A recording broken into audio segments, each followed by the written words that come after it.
Yo, what's up? It's your boy Ashton up in the house. Now, we are about to punk some of these kids with AIDS. Now, AIDS might be a little bad, but it is hilarious. Now, I got this friend.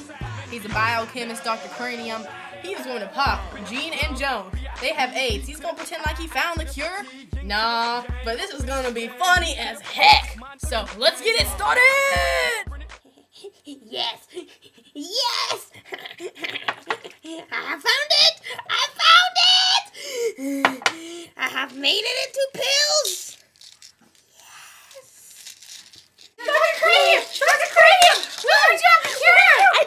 I do! Look at these pills! Yes! Yes! I waited so long to find the cure!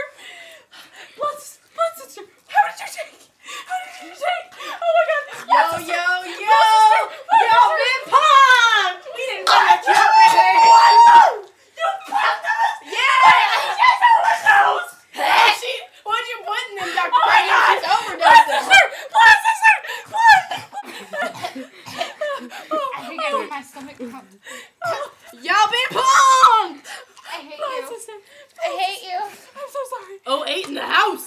Ashton! Those were the cure for AIDS. Ashton, peace out! No, I don't want to touch them. Somebody clean this up. How much money we make? I'm checking it so hot.